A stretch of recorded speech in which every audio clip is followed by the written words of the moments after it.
Assalamualaikum warahmatullahi wabarakatuh.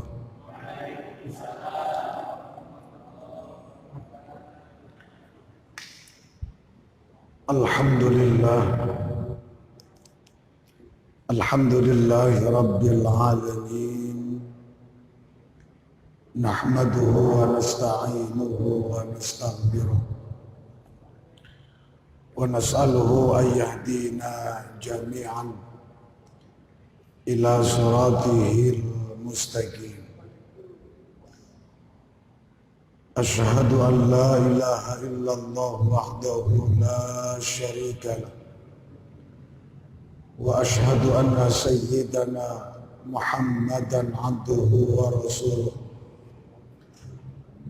اللهم صل وسلم وبارك على سيدنا محمد وعلى آله وأصحابه أجمعين. أما بعد، أصحاب الفadilah, segenap para bapak dan saudara-saudara jamaah salat maghrib yang dimuliakan Allah Subhanahu wa ta'ala, segenap pengurus Masjid Jami Al-Mustaqim yang saya hormati, dengan penuh rasa syukur mari bersama kita panjatkan puja dan puji kehadrat Allah Subhanahu wa ta'ala, yang mana alhamdulillah pada malam ini kita bisa hadir kembali setelah kita melaksanakan sholat maghrib secara berjamaah, kemudian dilanjuti dengan ta'lim rutin setiap malam Senin ketiga. Kita senantiasa berharap kehadirat Allah Subhanahu wa ta'ala. Semoga amalia ibadah, kegiatan-kegiatan baik yang kita lakukan senantiasa mendapatkan ridha dan juga pahala dari Allah Subhanahu wa ta'ala. Salawat dan salam semoga senantiasa tercurahkan haribaan baginda Rasul Nabi besar kita Muhammad sallallahu alaihi wa alihi wasallam. Para bapak dan saudara-saudara, alhamdulillah pada malam ini kita bisa hadir untuk melanjuti kajian hadis, di mana pada malam ini kita akan membahas hadis yang kedua terkait makna al-Islam, makna iman, dan makna ihsan. Hadis ini juga diriwayatkan oleh Amirul Mukminin Sayyidina Umar ibn al-Khattab, di mana pada pertemuan yang lalu saya sudah sampaikan sedikit berkaitan tentang manaqib, tentang biografi beliau. Salah satu min ashabi Rasulullah sallallahu alaihi wa alihi wasallam dan salah satu min khulafair rasyidin. Bismillahirrahmanirrahim. An Umar radhiyallahu taala anhu aidan qala bainama nahnu julusun 'inda Rasulillah sallallahu alaihi wa alihi wasallam dzata yaumin. Hadis ini diriwayatkan oleh Sayyidina Umar ibn al-Khattab, di mana beliau menggambarkan, beliau mengungkapkan, beliau mengkisahkan. Bainama nahnu julusun 'inda Rasulillah dzata yaumin. Kata Sayyidina Umar, satu ketika kami sedang berkumpul dengan Rasulullah. tiba-tiba tola'a alaina, muncul bersama kami, kata Sayyidina Umar, rajulun, seorang laki-laki, syadidu bayyadi thiyab, yang orang laki-laki ini menggunakan pakaian yang sangat putih, syadidu sawadi sya'ri, seorang laki-laki ini juga memiliki rambut yang hitam, ikel, ganteng orangnya. Kata Sayyidina Umar, la yura alaihi atharus safar wa la ya'rifuhu minna ahadun. Salah satu di antara kami tidak ada yang tahu dari mana ini seorang laki-laki datang. Bahkan di antara kami, sahabat yang berkumpul itu tidak ada yang kenal siapa seorang laki-laki ini, kata Sayyidina Umar. Hatta jalasa ila Nabi sallallahu alaihi wasallam, tiba-tiba ini laki-laki datang menghampiri Nabi Muhammad sallallahu alaihi wasallam. Fa asnada rukbatayhi ila rukbatayhi. Kemudian seorang laki-laki ini menyandarkan, dia punya lutut kepada lututnya Nabi. Wa wada'a kaffaihi ala fakhidaihi, kemudian meletakkan kedua telapak tangannya di atas kedua pahanya. Apa yang disampaikan oleh Sayyidina Umar ketika beliau menggambarkan satu keadaan terkait seorang laki-laki yang datang kepada Nabi, hadir di majelis Rasulullah. Jadi yang namanya Nabi ini kalau ngasih pelajaran kepada sahabat ini modelnya kayak begini, gitu. Jadi pengajian model kayak begini itu sudah ada sejak zaman Rasulullah Sallallahu Alaihi Wasallam. Tetapi ada seorang laki-laki ketika sahabat-sahabat sedang berkumpul, kemudian datang laki-laki tersebut menempelkan beliau punya dengkul dengan dengkulnya Nabi.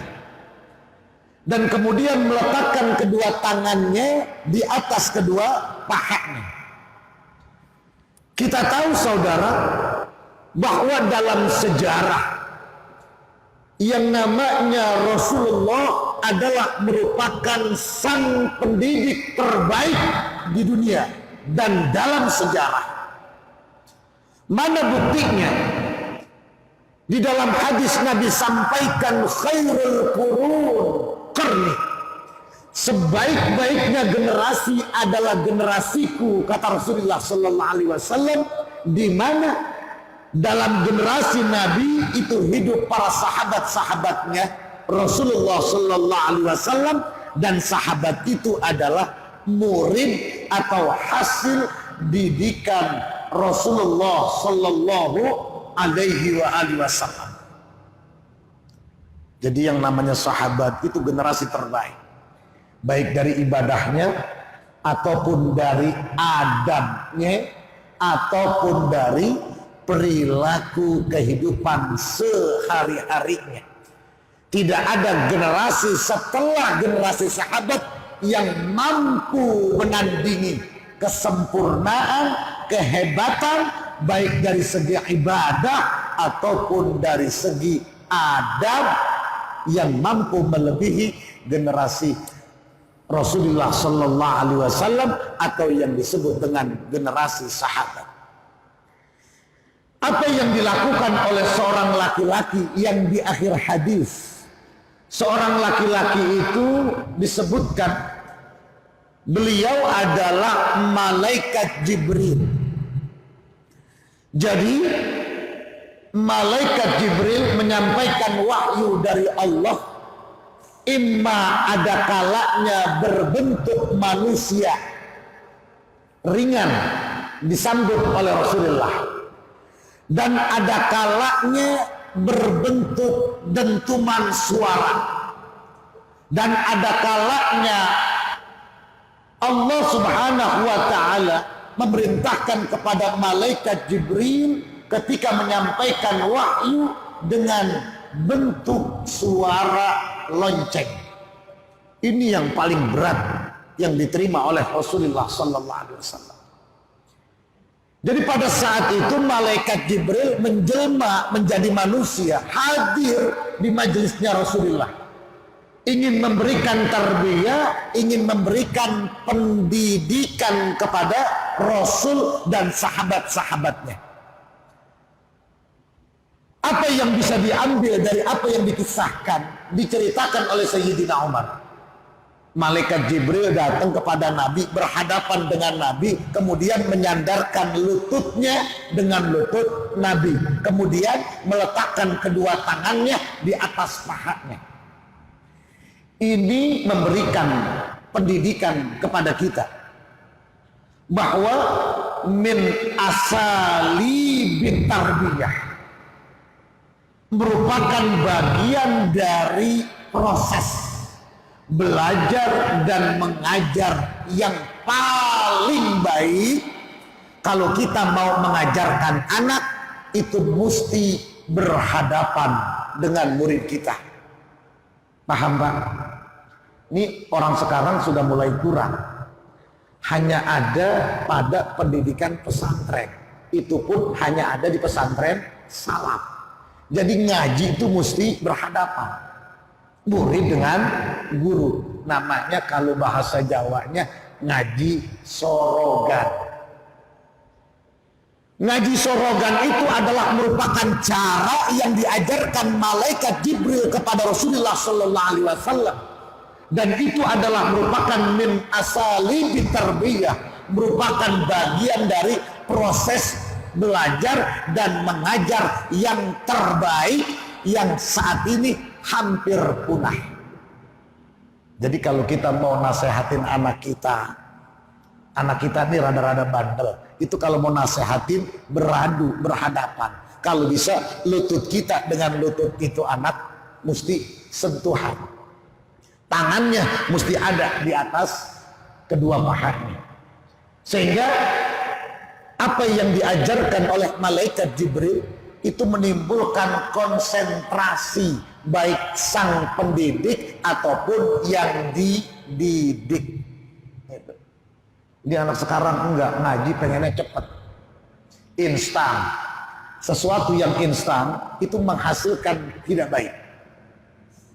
Ngaji nahu pengennya sebulan bisa, yang ada paleng, gila, stres. Itu sudah hilang. Apa yang disampaikan dan diajarkan oleh Nabi hilang. Akhirnya apa? Timbul kerancuan-kerancuan dalam masalah pemahaman agama. Kenapa? Karena diawali dari proses belajar dan mengajar yang tata caranya tidak pernah diajarkan oleh Rasulullah sallallahu alaihi wa alihi wasallam. Kemudian setelah malaikat Jibril duduk berhadapan Nabi, waqala, dan laki-laki tersebut berkata, ya Muhammad, akhbirni anil Islam. Wahai Muhammad, akhbirni, kasih tahu kepada saya, ajarkan kepada saya, beritahu kepada saya terkait apa itu makna Islam. Malaikat Jibril bertanya kepada Nabi. Bukan berarti malaikat Jibril tidak tahu. Jadi kalau dalam proses belajar dan mengajar perlu yang namanya pancingan pertanyaan, supaya yang lain berani bertanya, supaya suasana majelis hidup. Itu malaikat Jibril sudah ajarkan. Malaikat Jibril bukan nggak tahu tentang Islam, tahu, tetapi beliau bertanya kepada Rasulullah sallallahu alaihi wasallam, ya Muhammad, akhbirni anil Islam. Wahai Muhammad, kabarkan, kasih tahu, ajarkan kepada saya terkait tentang Islam. Faqala, Rasulullah sallallahu alaihi wasallam, al-Islamu an tashhada alla ilaha illallah wa anna Muhammadar Rasulullah wa tuqimas shalah wa tu'tiyaz zakata wa tasuma ramadana wa tahujjal baita in istata'ta ilaihi sabila. Kata Nabi, yang namanya Islam itu mengucapkan dua kalimat syahadat. Asyhadu an la ilaha illallah wa asyhadu anna Muhammadar Rasulullah. Kemudian mendirikan salat. Kemudian menunaikan zakat. Kemudian puasa di bulan Ramadan. Kemudian melaksanakan ibadah haji ke Baitullah bagi orang-orang yang mampu melaksanakannya. Para bapak dan saudara-saudara, perlu saya gambarkan, di dalam kita beragama itu tidak bisa lepas dari dua cara. Ingat, yang pertama kata ulama yustadallu bihi. Beragama itu ada cara yang disebut dengan yustadallu bihi, cara merasakan. Jadi kalau kita sholat itu mesti dirasakan, puasa mesti dirasakan, haji mesti dirasakan, mengucapkan dua kalimat syahadat mesti dirasakan. Itu dalam teori tasawuf disebut dengan yustadallu bihi. Ada lagi orang ketika beragama dengan melalui yustadallu alaihi, dengan melalui berpikir. Siapa yang melalui itu? Sayyidina Nabiullah Ibrahim alaihi salatu wassalam.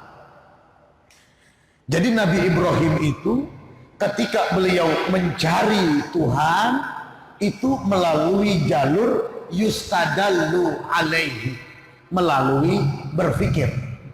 Ini biasanya untuk orang-orang filsafat, kalau bahasa kuliahan. Kalau merasakan, ini khusus untuk orang-orang tasawuf namanya. Mana yang lebih tinggi? Beragama melalui berpikir ataukah melalui merasakan? Jumhur ulama ittafaqa, sepakat bahwa ketika beragama yang paling top itu adalah merasakan. Maka lakukan syahadat, lakukan salat, lakukan zakat, lakukan puasa, dan laksanakan ibadah haji kalau memang kita mampu untuk melaksanakannya. Kenapa demikian? Karena Al-Imam Ibnu Athaillah Al-Iskandari di dalam kitab beliau sampaikan bahwa yang namanya manusia itu adalah makhluk yang bercahaya. Setiap manusia itu punya cahaya di dalam dirinya, yang dalam istilah hadis disebut dengan fitrah. Kullu mauludin yuladu alal fitrah. Setiap anak yang baru dilahirkan itu bawa fitrah, punya potensi fitrah, punya potensi nilai-nilai kebaikan, punya potensi cahaya di dalam dirinya. Siapapun dia, orang Israel ataupun orang Perancis ataupun orang Amerika, bahkan orang Korea Utara sekalipun, yang disebut dengan kelompok yang tidak memiliki agama, tetapi pada hakikatnya mereka itu ketika dilahirkan ke muka bumi semua punya potensi cahaya. Tinggal kita mesti manfaatkan potensi cahaya itu. Makanya dalam teori filsafat yang namanya manusia itu ada 3 tahapan. Pertama, yakin banget sama agama. Yang kedua, oleng karena kebutuhan hidup. Yang ketiga, kembali kepada keyakinan pertama yang mereka lalui. Ini kita begitu tuh. Dari kecil, apalagi orang Betawi, dari kecil sampai balik ngajinya rajin banget. Begitu kawin, nyari kerja susah, ngojek, sumpang sumbel, mulain sama sembahyang rada-rada kurang. Begitu tua mau mati, kembali lagi kepada keyakinan yang pertama. Ini teori. Kata Aristo, itu teori. Makanya jangan sampai seperti itu kita dalam beragama. Kenapa? Karena setiap manusia itu punya potensi cahaya, punya potensi kebaikan. Asal potensi itu dimanfaatkan dengan melakukan syahadat, dengan melakukan sholat, dengan melakukan zakat, dengan melakukan puasa, dan dengan melakukan ibadah haji. Baru potensi itu muncul, baru cahaya itu keluar di dalam diri kita. Makanya kalau ada sebutan KTP Islam, itu cahayanya nggak akan keluar. Cuma mesti ingat, di dalam beragama itu jangan mindset, jangan akal yang bermain. Misalkan ada orang bertanya, Pak Kiai, Pak Ustadz, kenapa sih sholat zuhur 4 rakaat, sholat maghrib 3 rakaat? Kenapa? Enggak usah dipertanyakan. Jadi dalam beragama, dalam teori Islam itu amalkan apapun yang diperintahkan oleh Allah Subhanahu wa taala, amalkan. Jangan bertanya kenapa kita mesti melakukan ibadah salat. Jangan bertanya kenapa kita mesti puasa. Jangan bertanya kenapa kita mesti melaksanakan ibadah haji dan membayar zakat. Dalam beribadah tidak perlu bertanya. Ceritanya dulu dijelaskan dalam sebuah kitab. Dulu ada seorang raja. Seorang raja ini punya rumah, punya bangunan mewah. Satu ketika ini raja nanam pohon, yang pohon itu punya bau tersendiri. Nanam pohon kemudian timbul bunganya, dan bunganya ini punya bau apa? Baunya berbeda dengan bunga-bunga yang lain. Begitu beliau meninggal, anaknya nerusin. Karena ini tahu, ini tanaman kesayangan orang tuanya, ini anaknya nggak ditebang pohon ini. Tapi lama-lama anaknya nanam pohon bunga yang lebih indah daripada tanaman yang ditanam oleh ayahnya. Anaknya berpikir, dulu ayah saya melarang nebang pohon ini mungkin karena bunganya indah, sehingga beliau larang. Tetapi karena sekarang saya sudah nanam bunga yang lebih indah dari tanaman ayah saya tebang pohon itu. Tetapi begitu ditebang, ternyata ular pada masuk ke dalam rumahnya. Sang anak kaget, loh, ternyata ayah saya dulu melarang nebang pohon ini ternyata supaya ular nggak masuk. Ini bunga baunya itu bisa menjauhkan ular. Dalam beragama begitu. Jangan banyak bertanya. Apapun yang diperintahkan, apapun yang ditaklifkan, apapun yang dibebankan oleh Allah terkait khamsu da'ain, 5 pondasi, jangan banyak bertanya, lakukan. Kenapa? Karena dengan begitu kita akan masuk dalam kategori yustadallu bihi, melakukan agama tetapi dengan cara merasakan apapun yang diperintahkan oleh Allah Subhanahu wa ta'ala. Makanya dari segi kata-kata, dari segi bahasa, Al-Quran itu unik. Contoh, dalam Al-Quran Allah ketika menjelaskan tentang sholat itu menggunakan kata-kata iqamah. Iqamah artinya mendirikan, bukan fa'ala, melaksanakan. Mendirikan dan melaksanakan itu beda. Selama ini yang kita lakukan itu melaksanakan, belum mendirikan. Lihat dalam Al-Quran, aqimus sholah, nggak ada if'alus sholah, lakukan sholat. Tidak ada dalam Al-Quran perkataan dengan menggunakan kata-kata if'al. Tetapi ketika Allah memerintahkan untuk sholat, Allah menggunakan kata-kata iqamah atau aqimus sholah, karena melaksanakan dengan mendirikan itu berbeda.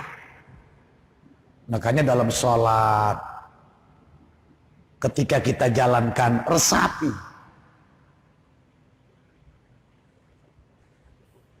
syarat-syaratnya ataupun yang berkaitan dengan rukun-rukunnya.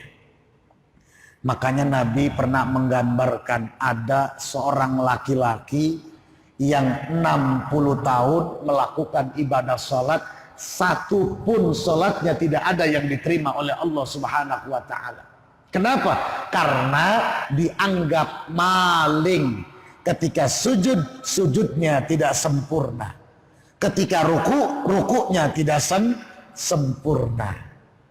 Makanya Allah di dalam Al-Quran menggunakan kata-kata aqimus sholah, tidak menggunakan if'alus sholah. Menggunakan kata-kata dirikan sholat, tidak menggunakan kata-kata lakukan ibadah sholat. Apalagi berkaitan dengan sholat yang hal-hal yang remeh. Dalam ibadah itu bukan hanya sekedar rukun dan syaratnya, adab mesti dipakai. Adab, etika, paham ya? Misalkan dulu rame, ada orang sa'i bacanya ya lal waton, ya lal waton, ya lal waton. Kiai sah atau tidak? Sa'inya sah. Sa'inya sah, karena dalam sa'i, dalam tawaf tidak ada bacaan khusus sah. Cuman adabnya tidak ada. Paham maksud saya? Sholat pakai baju di belakangnya tulisan angker bir, sah atau tidak? Sah atau tidak? Hah? Hah? Sholat pakai kaos ada gambar botol whisky gede banget, sah atau tidak? Sah. Tapi adabnya tidak ada. Bicara sah betul dalam melakukan ibadah, tetapi dalam melaksanakan ibadah bukan hanya sekedar syarat dan rukun-rukunnya dilakukan, adab kepada Allah Subhanahu wa ta'ala dilaksanakan. Sehingga kata Nabi tadi, Nabi sampaikan sebaik-baik generasi adalah generasiku. Kenapa? Karena dari sekian banyak sahabat, hampir seluruhnya ketika melakukan ibadah bukan hanya sekedar rukun dan syaratnya, tetapi adab dan etika ketika menghadap Allah Subhanahu wa taala begitu diperhatikan. Sholat, kalau taksiran kain mahal, bacaannya jangan di belakang. BHS nomor sekian. Nanti yang khawatir yang belakang mikirin harga BHS. Waduh, sholat pakai BHS nomor sekian nih, kayaknya ini kelas nomor 3 nih, harganya 350.000. Jangan di depan. Kenapa? Karena bisa mengganggu konsentrasi orang-orang yang melaksanakan ibadah. Gambar apa itu? Merek gajah duduk. Udah taruh depan aja lah gitu. Kenapa adab mesti dipakai? Saya katakan dalam melakukan ibadah bukan hanya sekedar rukun dan syaratnya, tetapi adab juga mesti kita pakai. Sah kita melaksanakan ibadah sholat pakai baju yang banyak banget tulisannya. Sah kita sholat pakai kaos kutang. Sah. Tetapi adab dan etikanya itu tidak ada. Kenapa? Karena kita sedang menghadap Rabbul Jalil, Allah Subhanahu wa ta'ala. Sehingga dalam ungkapan biografi Sayyidina Umar, beliau itu ketika masuk waktu sholat, Sayyidina Umar itu mukanya langsung merah. Kenapa?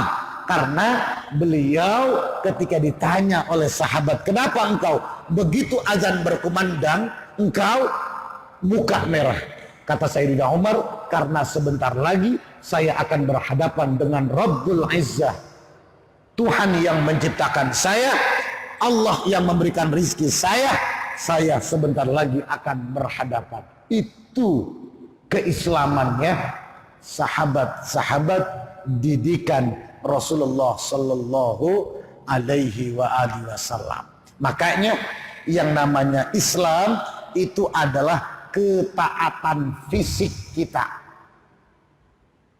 Jadi Islam itu ketaatan fisik. Salat kita laksanakan, ada gerak-geriknya.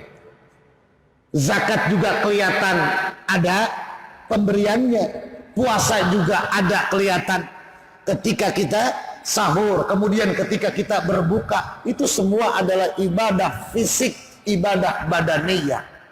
Artinya dengan cara itu cahaya yang ada di dalam diri kita itu akan bisa bertahan, akan bisa kita munculkan, akan bisa kita besarkan.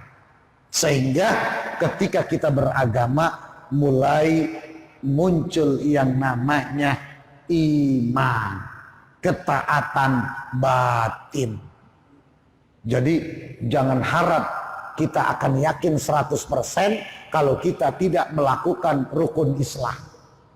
Misalkan saya sering diajak debat dengan orang-orang yang menganut aliran manunggaling kaula Gusti. Sekarang lagi rame.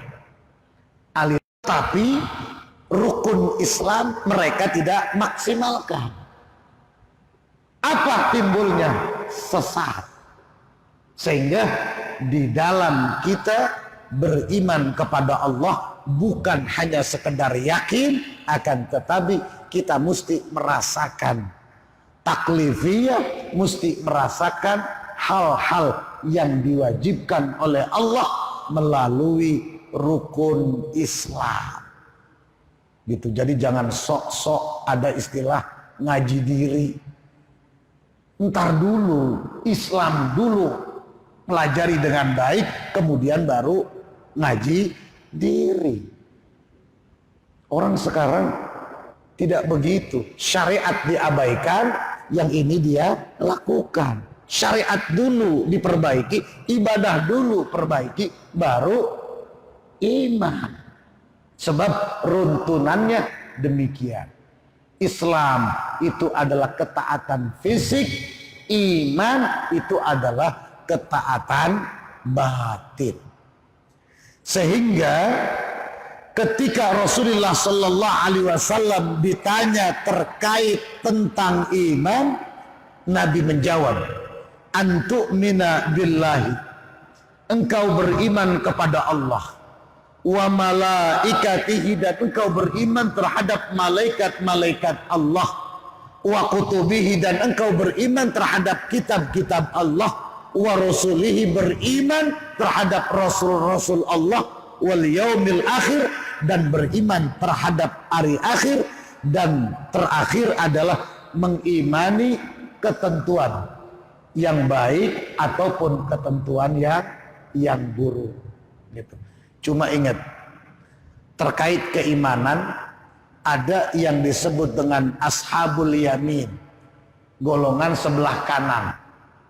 Golongan sebelah kanan itu adalah at-tasdiqul jazim, orang yang punya keyakinan kuat tetapi ma'a imkanit tashkik, disertai dengan ada kemungkinan keraguan. Kayak kita nih, kalau lagi beras lagi banyak, duit lagi banyak, ibadah rajin banget, tapi kalau lagi nemuin kesulitan goyang. Namanya ashabul yamin, golongan sebelah kanan. At-tasdiqul jazim ma'a imkanit tashkik, jadi punya keyakinan yang kuat tapi terkadang suka berubah. Yang kedua, golongan al-muqarrabin. Siapa itu al-muqarrabin? Itu adalah istilaul iman alal qalbi, orang yang mampu menguasai hatinya dengan keimanan. Mau beras ada ataupun tidak ada, ya begitu. Mau sakit ataupun mau sehat, ya begitu. Namanya kelompok muqarrabin. Dan yang terakhir kata ulama, kelompok an-nabiyyin. An-nabiyyin ini sesuatu yang gaib sudah tampak di hadapannya. Makanya ibadah kita dengan ibadahnya para nabi itu jauh sekali. Kenapa? Karena ibadah para nabi sesuatu yang gaib itu tampak di hadapannya. Sehingga ketika beliau melakukan ibadah kepada Allah Subhanahu wa ta'ala, beliau mampu konsentrasi, mampu khusyuk, yang kita sering lakukan secara bertahap. Khusyuk itu bukan berarti tidak mendengar apa-apa. Khusyuk adalah konsen ketika dia dari mulai takbiratul ihram sampai dengan dia mengucapkan salam kanan, tidak pernah memikirkan kecuali merenung dan tadabbur khusus kepada Allah Subhanahu wa ta'ala.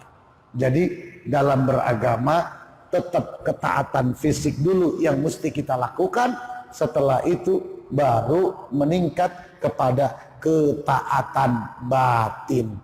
Jangan sok-sokan kita mengungkapkan saya ini adalah lebih yakin, tetapi tidak melaksanakan ibadah salat, tidak melaksanakan zakat, apalagi melaksanakan ibadah puasa. Dalam beribadah tetap mesti Islam dulu, kemudian baru iman.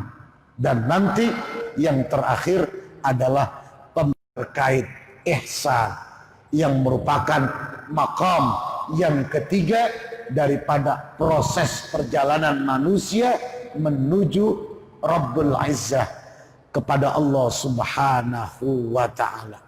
Itu barangkali nanti akan kita lanjuti dengan proses tanya jawab terkait tentang makna al-Islam, terkait tentang makna iman. Kenapa? Sebab Al-Imam Ibnu Athaillah beliau mengatakan, ihtada ar-rahiluna ilahi bi anwarit tawajjuh wal wasinu lahum bi anwaril muwajahah. Orang-orang yang baru mencari terkait agama Islam, mereka menjadikan agama Islam itu dengan jalan anwarut tawajjuh. Apa itu anwarut tawajjuh? Yang pertama, merasakan, kemudian setelah merasakan muncul keimanan, muncul keyakinan terhadap apa yang mereka lakukan terkait agama Islam. Itu barangkali nanti akan kita lanjuti dengan tanya jawab. Terima kasih.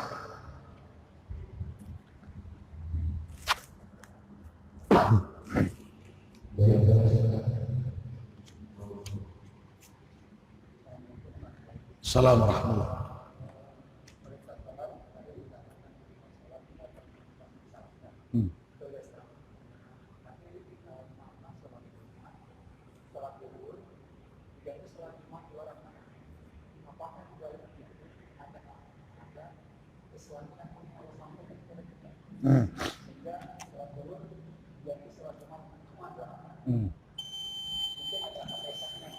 Iya. Kenapa setiap minggu kita diwajibkan sholat Jumat? Mesti ada sholat Jumat, gitu ya? Ya. Di dalam tradisi Arab, dulu orang Arab itu setiap hari Jumat mereka itu kumpul. Tetapi kumpulnya itu untuk ngadu kehebatan. Yang pedagang di hari Jumat itu bawa duit, memamerkan hasil dagangannya. Seorang penyair di hari Jumat berlomba-lomba menampilkan hasil syairnya, mengadu kehebatan. Sehingga akibat perkumpulan mengadu kehebatan ini muncul karena saling main jago-jagoan, muncul perpecahan, muncul perkelahian. Gitu, paham ya? Nabi melihat kebiasaan orang Arab seperti itu nggak baik. Makanya orang Arab menyebut hari itu yang pertama hari Ahad.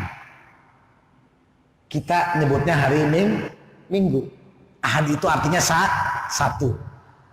Yaumul Isnain. Isnain artinya dua, hari Senin. Yaumus Isnain, Yaumus Salasa, bukan Yaumus Sulasa. Awalnya itu bukan hari Selasa, tapi Yaumus Salasa, hari ke-3. Orang kita, orang Indonesia nyebutnya Yaumus Sulasa, hari Selasa. Hari ke-4 nyebutnya Yaumur Rabi atau Yaumul Arba'ah. Orang kita, orang Indonesia ngadepsi dengan nyebut hari Rebo. Yaumul Khamis, orang kita nyebutnya hari Kamis. Kenapa ketika hari yang ke-6 orang Arab tidak menyebut Yaumul Sittah atau Yaumul Sadis?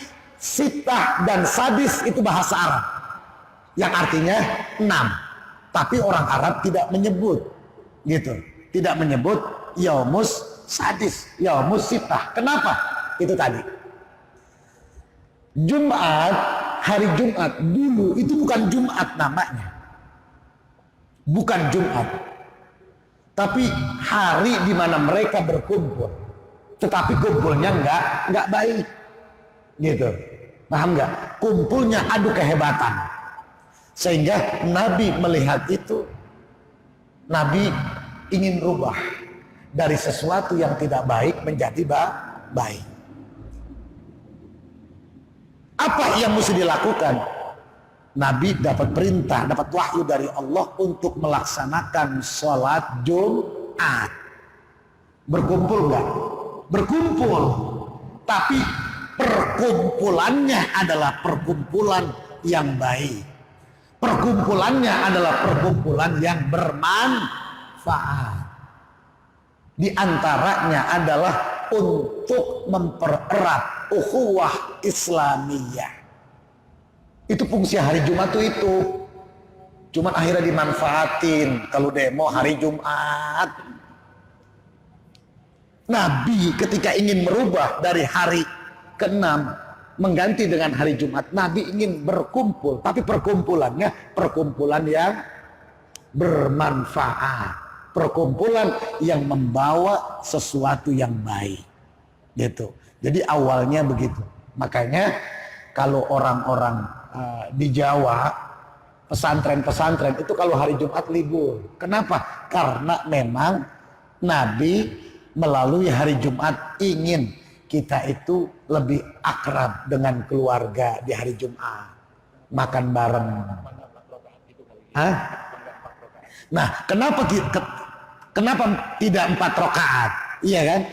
Permasalahannya Jumat itu adalah termasuk Yaumul Akbar. Gitu. Dikiaskan kepada sholatul Aidain, baik fitri maupun adha. Gitu. Itu sejarahnya, paham ya? Jadi kita mesti tahu. Jadi kenapa hari Jumat? Sehingga ada hadis mengatakan orang Islam yang tidak sholat Jumat 3 kali berturut-turut faqad kafara. Gitu. Karena begitu pentingnya hari Jumat. Jadikan momen itu. Gitu. Jadi kalau terkait kenapa 2 rakaat, ulama mengatakan mengkiaskan. Tapi apa yang dikiaskan oleh ulama itu bisa benar, bisa salah. Gitu. Tapi intinya Allah mewajibkan kita sholat 2 rakaat di hari Jumat. Dulu khutbah sebelum. Dulu khutbahnya sebelum. Karena sebelum orang Arab itu orang-orang yang paling bandel. Saya itu 5 tahun sholat Id di Arab.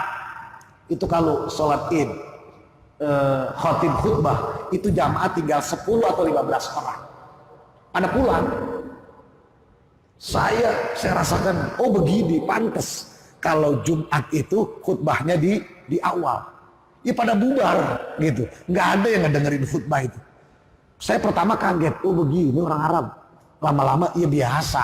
Akhirnya apa? Ya turu-turu kita aja yang ngedengerin. Sholat Idnya, rame, penuh. Begitu selesai sholat Id, khatib naik, itu tinggal 15-20 orang. Gitu. Seperti itu. Jadi awalnya khutbah itu dulu di akhir. Karena melihat kebiasaan orang Arab seperti itu, akhirnya ditarik awal. Itu mungkin. Jadi ulama mengkiaskan karena hari Jumat itu termasuk Yaumul Akbar, hari besar, sehingga dikiaskan dengan Aidain, Adha dan Fitri. Itu barangkali. Ya, cukup. Ada lagi yang mau dipertanyakan? Iya, silakan. Assalamualaikum warahmatullahi wabarakatuh.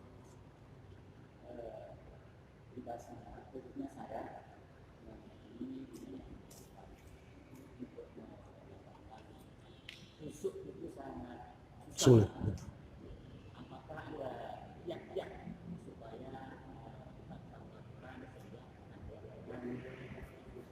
Iya.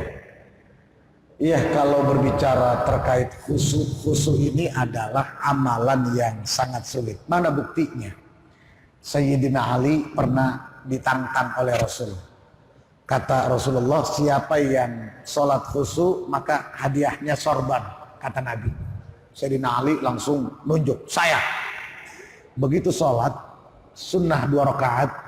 Rakaat pertama cakep, rakaat kedua sampai ruku cakep.